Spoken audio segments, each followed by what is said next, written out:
Hi everybody. Today we are going to talk about some of the problems in Chapter 1. And the problem we're going to start with is problem 150, which is a multi-fluid manometer problem. So when we go over to the document camera, the problem that we're working with is this from your textbook. And basically we have a tank of water that has air as an interface above it.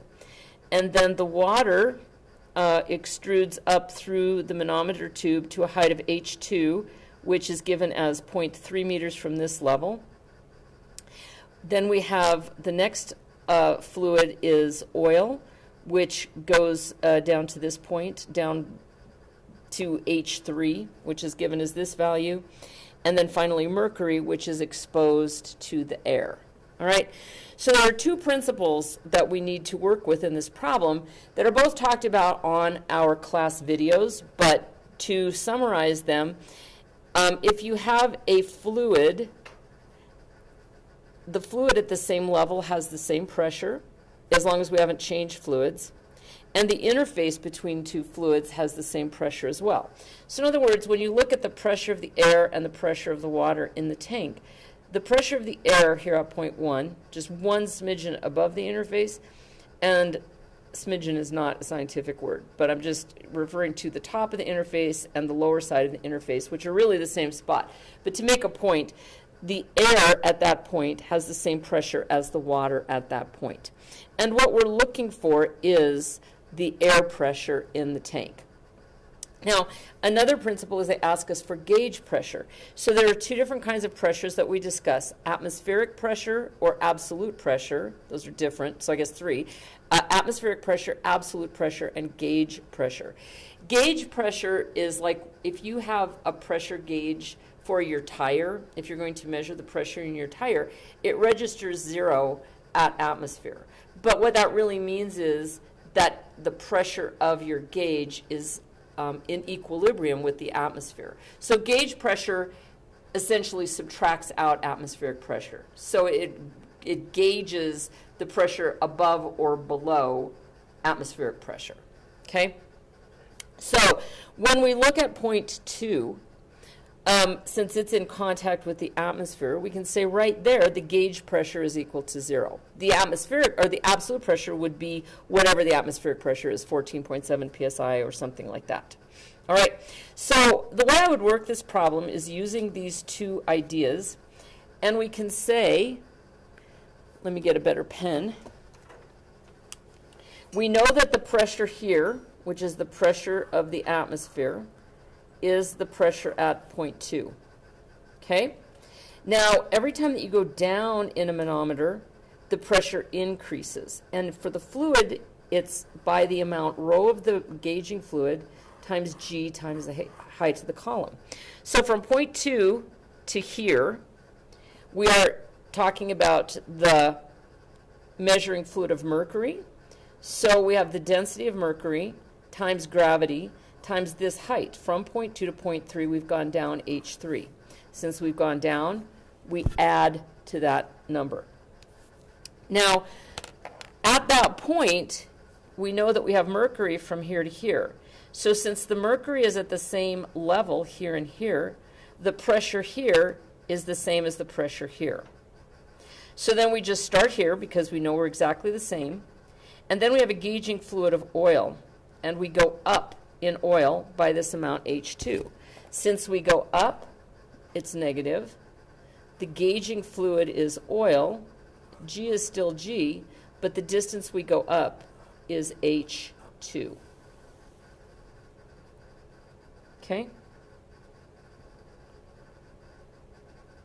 All right. So then here at H2, we've gotten through the oil interface. We know that the pressure in the water here is going to be the same because, once again, this is not really a gauging fluid, but the water is extruded into the tube to this point. So the pressure in the water here is the same as the pressure in the water here. Now we go up some distance. Up is negative. We're talking about the fluid is water. We still have G, but now we're going up that distance, H1. And the pressure right there is equal to the pressure of air in the tank. Okay? So in the problem, we have all of these. I'm just going to work out one of the terms, rho GH. Okay? Let's do it for the mercury, for this column right here. We're given in the problem that the density of mercury is 1,000 kilograms per cubic meter. We are also given, we know that G, we're in SI units, is going to be 9.81. We can either say meters per second squared. Let me work this out for you. The density of mercury is 13,600. Okay. Oil, I'm so sorry. So it says water, oil, mercury, water, oil, mercury. Yep, you got it. 13,600. I picked up the density of water because I didn't read the sentence thoroughly. 9.81 G, let's look at this. Weight is equal to mass times gravity. Force is equal to mass times acceleration. Those are two expressions of Newton's first law. Okay? What that means is that if you take force over mass, you get an acceleration in units of, it turns out to be meters per second squared because it's acceleration.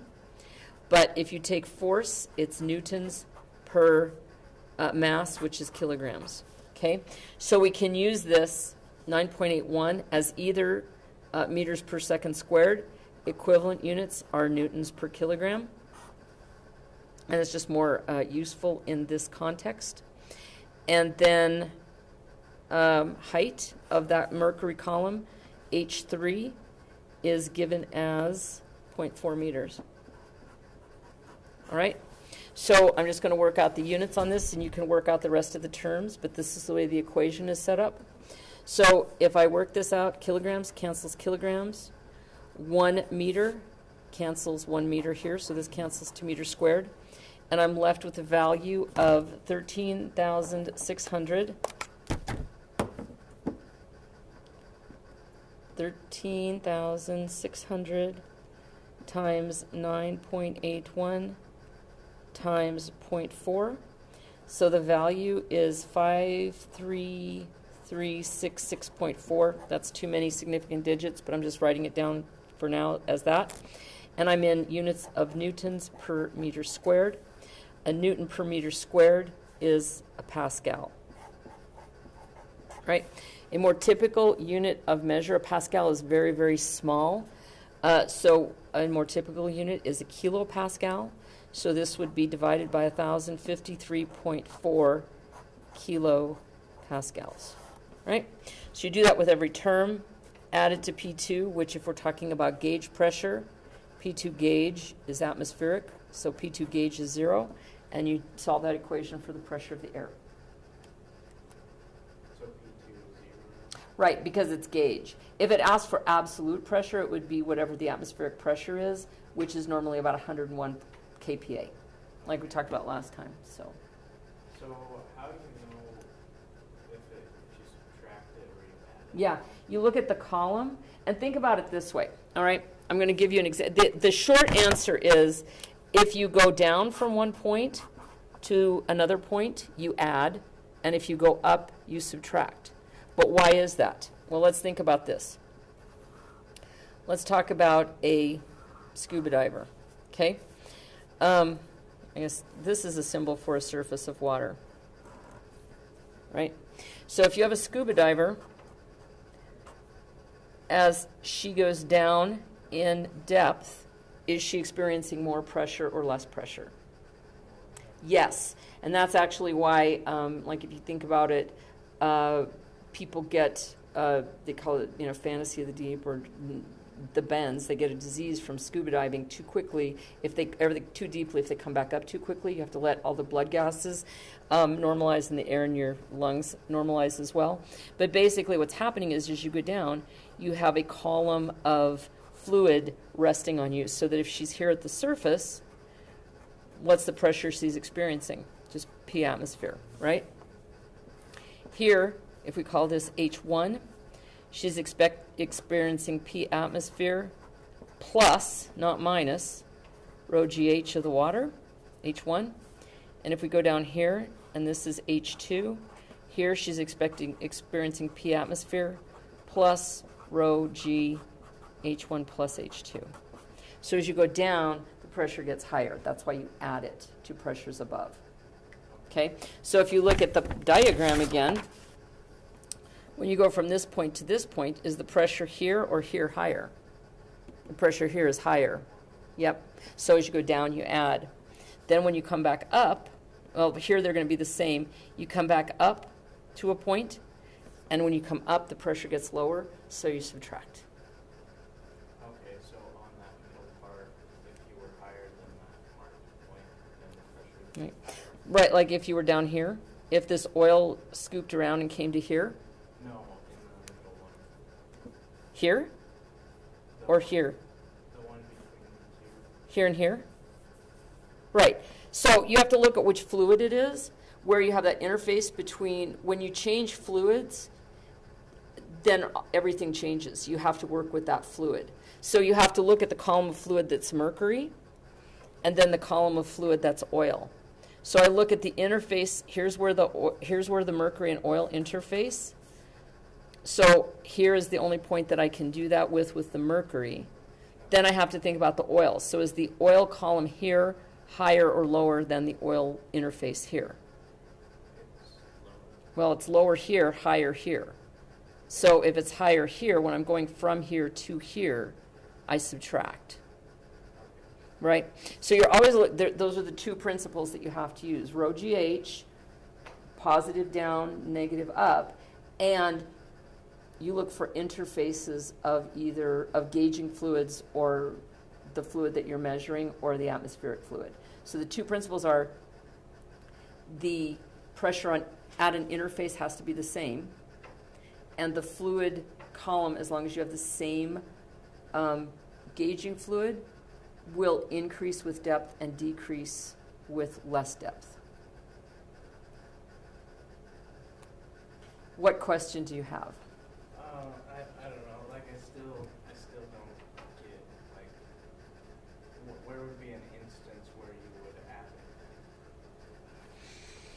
it? Okay, so if you have, let's see if I can find a better picture in your, okay, like here. Well, let's just go backward. Let's just take this system and go backward. If you look at air here, you go down in water to this point. So if you go down, you add, right? Yeah. So here you would add, if you're going P air plus P water to this point, then you come up to here, right? So from here to here, this is all water. So from here to here, you go down by an amount of H1. So you add rho water H1 times G. Then from here to here, you're in oil, and you go down. So this would be, so here you go up. So this would be, if you want to think about it this way, from here to here, the water from here to here. Here, I'm trying to, I hate to mark up my picture here because it's the only one I have. So if I go from here to here, still water, so I'm going down, so I add, okay? But then when I'm here, I have oil, and I go from here to here, so I go down again, so I add, but what about from here to here? I go up in mercury, so then I would subtract the mercury, Okay. okay?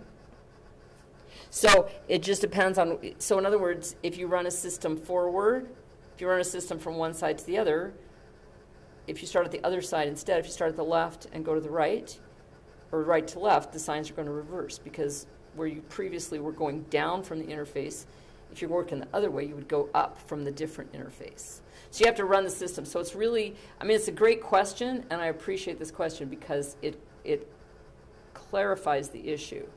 It all depends on the configuration. You start with two principles, so this is really heavily rooted in analysis, isn't it? You have to run the system every single time. So yeah, so up is, so when you run the system, you start at one side, and you use those two ideas. Add an interface between fluids, and when I say fluid, then I'm including air or the atmosphere. The pressure is the same. And then as you go down in a column, it adds rho GH. As you come up in a column, it subtracts rho GH. of whatever that fluid is. Is that helpful? Yeah. All right, good deal. All right, what other questions do you have? I had a question on 55. Okay. All right. 55 says, determine the pressure exerted on the surface of a submarine cruising 175 feet below the free surface of the sea. Assume that the barometric pressure is this and the specific gravity of water is this. Okay, so this is very similar to what I had here, isn't it? Yeah. Only now, let's just draw instead of this person, we're just going to substitute in my rendering of what a submarine looks like, okay? So there's way too much light on this screen. I don't think this is going to help. No, it's not going to help at all. All right, so let me go ahead and this kind of pressure where you have a column, it'll come up in a minute, where you have a column of a fluid on top of an object. This is called hydrostatic pressure. Now, hydro refers to water, but this also refers to any fluid. It's used generally to speak about any fluid. Hydraulics generally refers to any type of a fluid as well. So if you talk about hydraulic pressure or hydrostatic pressure, you're building in the idea that you have to change based on what fluid you're talking about. Even though hydro kind of sounds like it should just be water. They don't always use it that way. They don't use water in hydraulic. Exactly. It rusts the system, and also it's not as heavy. Well, like oil is lighter than water, right? But it has some good lubricating properties as well. So, yeah. But no, you're absolutely right. So, so hydrostatic pressure increases with depth. What they're saying here is that the pressure at the atmosphere above this submarine is 14.7 psi. And then we're going to increase the pressure on the submarine by the amount of rho GH as we descend, right? So the pressure on the submarine is going to be equal to 14.7 psi, which is pounds of force per inch squared. And I do that because we're going to have to do a conversion here, which is kind of what we're working at.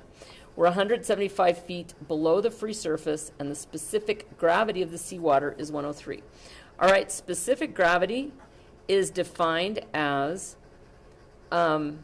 the density of our fluid, whatever it is, divided by the density of water. For liquids, it's defined this way, and this is in your book. This is another piece of analysis that you got to kind of dig out of the textbook. So for a gas, they usually measure specific gravity against air. But what this means is that the salt water here is 3% heavier than fresh water, which is really typical. Salt water tends to be heavier, which is why, this is another effect we'll talk about later on, but people find it easier to swim in salt water than they do in fresh water because salt water is heavier, so that means that your body actually has more, the buoyant effect is more pronounced in salt water than it is in fresh water. And most people can swim in fresh water because the density of bone and muscle is heavier than water, but the density of fat is lighter than water. So most human beings will float to some extent. But every now and then you'll find an extremely lean person who is actually a sinker. They can't actually swim in fresh water.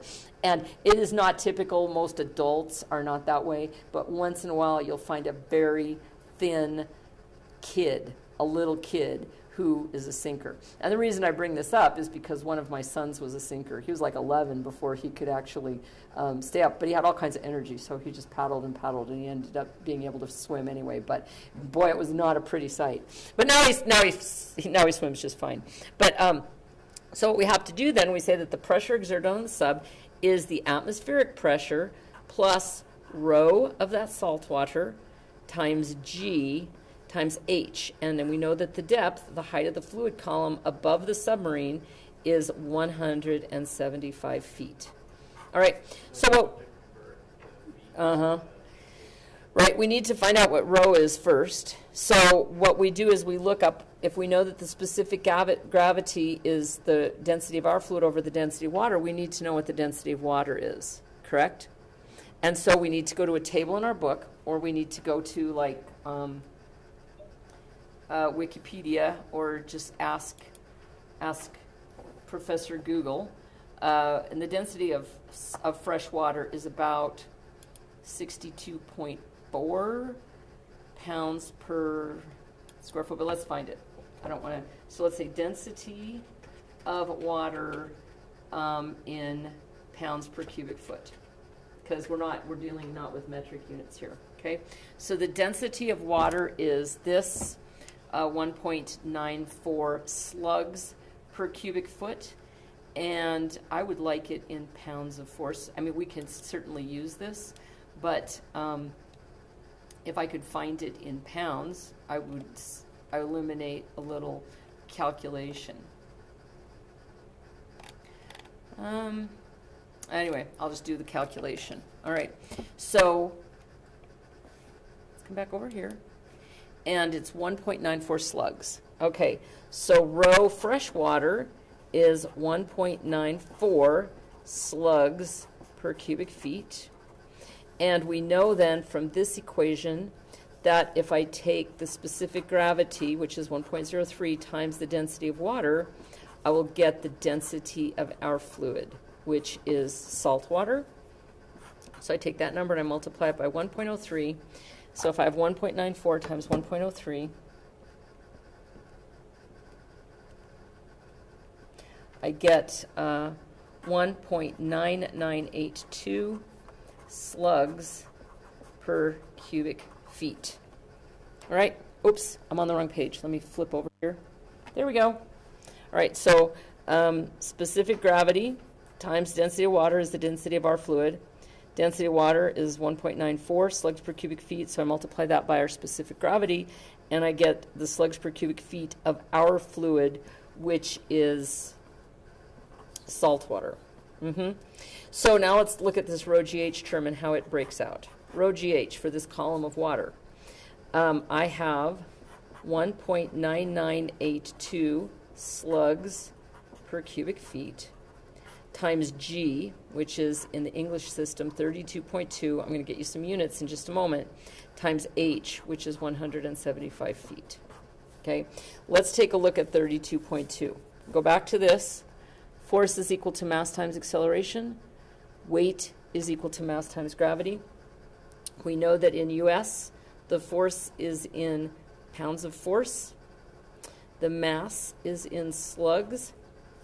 And that means that my acceleration is in, if I look at this, pounds of force, let's do it over here, times G. Let's do it with the second one. So that means that pounds of force per slug is a good unit for G. So in other words, I can think about a G as being feet per second squared. Feet per second squared is the same thing as a pound of force per slug. So if I use that value, pound of force per slug, what I'm going to see is that my slugs cancel out. This foot cancels against one of these feet, leaving foot squared. So when I do this calculation, my units are going to be pounds of force per foot squared. Okay, I'm not quite there because I have PSI, pounds per square inch, but let's get a number. 1.9982 times 32.2 times 175. And that tells me that the weight of this column, this hydrostatic column, is 11,259.8. So I'm just going to call it 11,260. Okay? Now, how do I convert feet squared in the bottom to inches squared? Well, I know that 1 foot is the same amount as 12 inches. If I square both of those, I get 12 squared on the bottom, which is 144. So I get 11,260 divided by 144. Pounds of force remains, feet squared cancels out. Pounds of force on the top, inches squared on the bottom. So I take this number, divide it by 144, and that number is 78.2 pounds of force per inch squared, which is exactly the same as a PSI. All right, so that means that the pressure on the sub is that atmospheric pressure plus the hydrostatic pressure, and that number is 92.9 psi. All right, so there's a couple of really important things to learn here. One is that units matter completely. You'll get totally different numeric answers if you don't resolve units. So the resolution of units is an integral part of your analysis. Okay? The other thing is the pressure on a submarine in salt water is quite high. That's many atmospheres. If 1 atmosphere of pressure is 14.7, the increased pressure, this 92.9, if I divide that by 14.7, that means that we're at over 6 atmospheres of pressure on that submarine. Which is why they're all cylindrical shaped and why they're really strong, because otherwise they would collapse. Okay?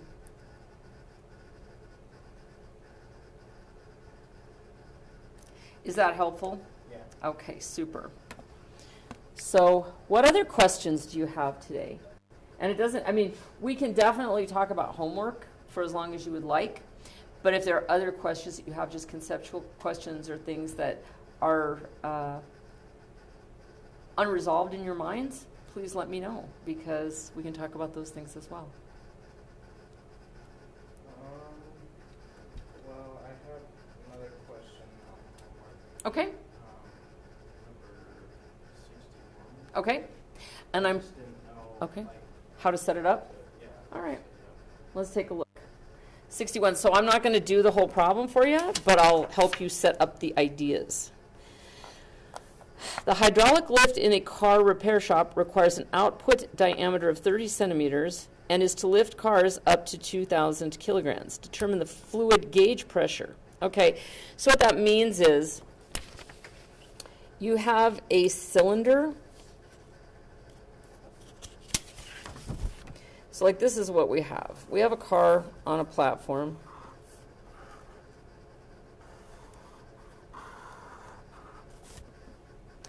And it's pushing down with some weight, but its mass is 2,000 kilograms. So the weight of this car is going to equal mass times gravity. That's setup number 1. That is the force that has to be met by this hydraulic ram. Okay, so this is 30 centimeters in diameter. Okay, if it's a cylinder and it has a diameter of 30 centimeters, that means that its area is equal to pi d squared over 4, which is a big deal. The bigger that ram is, the less force that we need, which is the whole idea of hydraulics. Okay?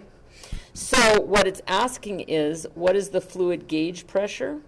So what we're really asking is, if we have 2,000 kilograms, the weight of a 2,000 kilogram mass, pushing down on a cylinder with this diameter, what is that pressure? Because they have to equalize, or else the car is going to come down or the ram's going to push it further up. So in order for the car to stabilize at a level, the pressure in the fluid has to equal the pressure from the car on the cylinder. So there you go. So then I guess the next piece would be that pressure is equal to force over area. So that should help you set that up. All right? Yeah.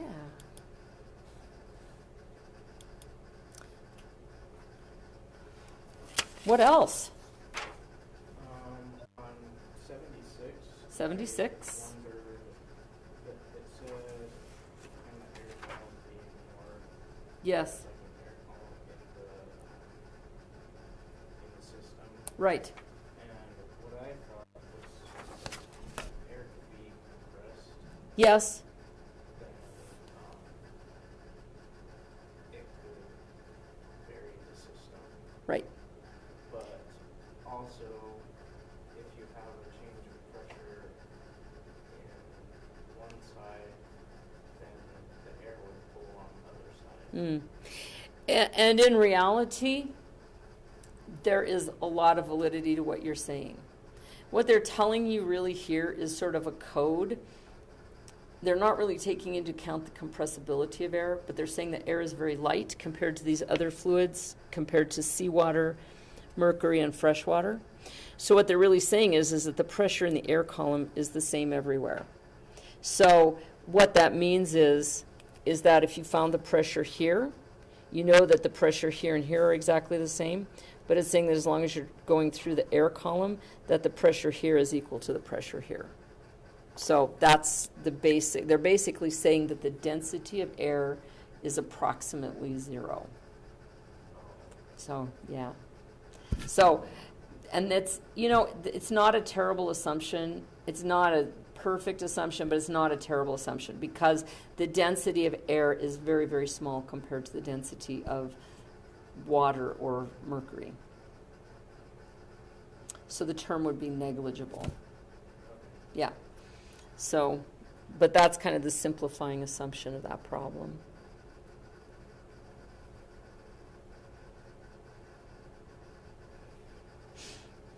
What else can we help you with? Well, that's all I've got. That's all you have? Okay. Archer, how about you? You're good? All right. So, and I really appreciate you guys. I appreciate your questions. It's very helpful, not only to me, but to the rest of the class when we have this level of question. So if you look at our Moodle page for thermodynamics, today is the 23rd, and that tells us that our first homework is due by 11:55 tonight.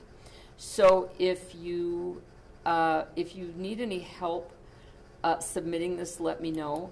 But I've had a couple of people. Yeah, I have 4 of these submitted already. So that means it's working. That's a test for me, not for you guys. But basically, what I find the easiest thing to do is to take a picture of your homework and save it. The easiest format is a PDF, but you can save it as JPEGs or whatever, and then just submit it through this Moodle page. Okay, so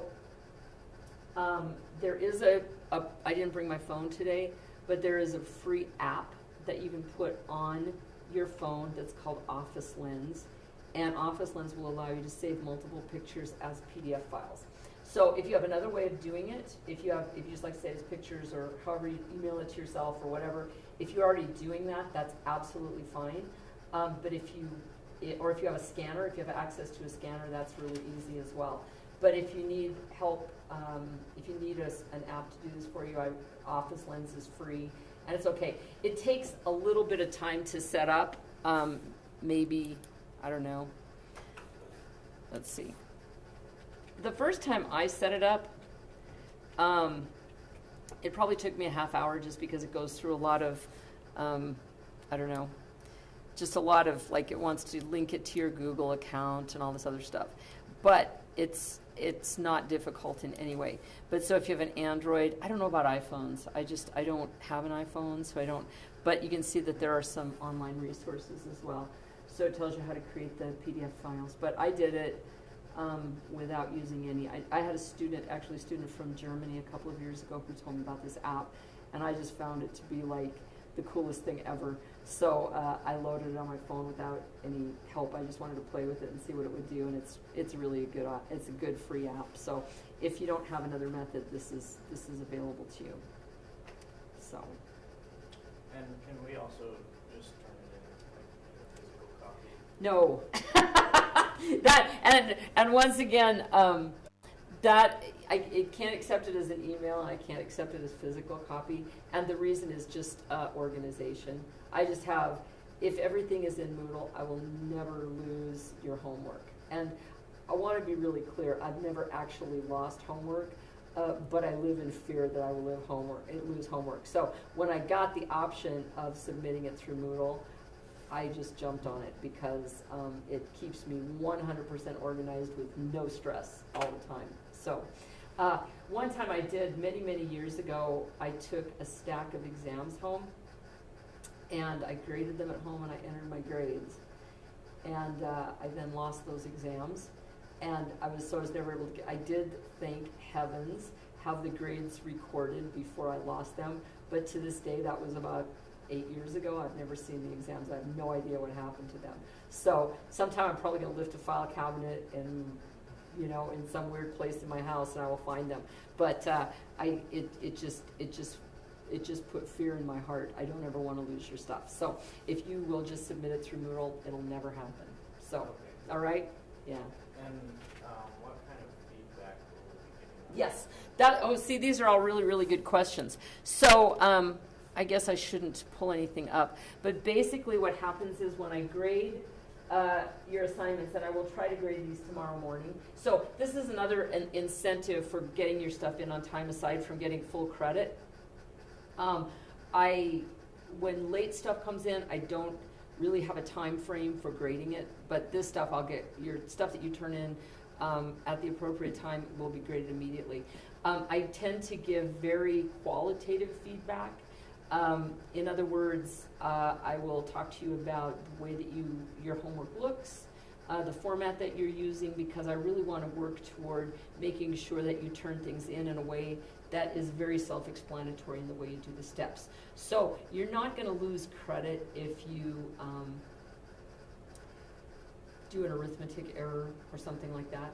But I want to make sure that you're doing the conversion factors and that your format is good, that you're drawing a good system diagram if it's appropriate. And also, a common type of feedback, I've never had to give either of you this type of feedback, but it's a common thing for engineering students at this level to really just want to jump right to the math, And so it's like, you got to do the analysis first. So I would step you through some of those things as well. So it's not really like you're off by, or if you put in like 11 significant figures when there should be 3, I'll make a comment, watch your sig figs. And I'm not like a stickler for that. It's not like chemistry class where it has to be, if it's 2 and you put in 3, you're going to lose a bunch of credit. It's just like, but if it's 2 and you put in 15, it's, just, that's not good practice. So within a couple, that's exactly correct. But what I really am getting at, I really want to see how you're working through this in your own mind, and I want that to be pretty transparent to me. So, I mean, not all the things, but it's not the answer I'm looking for. It's the analysis. All right? Yeah, and I will. So your feedback will be attached to your homework and will be available to you all semester.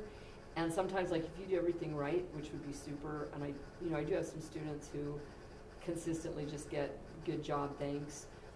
But I will try very hard to be constructive to help you to get to the level that will be expected of you. So, because once again, and philosophically, I'm always aware that you guys are going to transfer, and I want you to be prepared for that transfer. I want you to be prepared not only to get your stuff done here, but to be prepared when you go to, to four-year college, engineering college or university, so that you don't have any deficits or you're not lingering under any delusions about what's going to be expected of you. So I try to make that happen. This is also why there's a pretty good sized homework set for this chapter, because some of them are conceptual problems. But there will be later chapters where maybe your homework set for the entire chapter is only 8 or 10 problems. And it's because every one of them is quite involved. So, and every one of them is in some way cumulative, which is, it's not like, I'm never going to say, back in chapter 1, how did we, but it's like you have to bring that information with you to do chapter 2, and you have to bring chapters 1 and 2 to do chapter 6, and so forth. So, so every problem becomes cumulative, so the problems toward the end of the semester become fewer and fewer to compensate for that. So. Yep. All right. Well, thanks, gentlemen. It's good to see you today. And I'm in my office all day today, most of the day tomorrow. So if you need anything, if you need help, come see me. And if I'm not available when you're there, send me an email and we'll set up a time. All right. Have a great day. So will this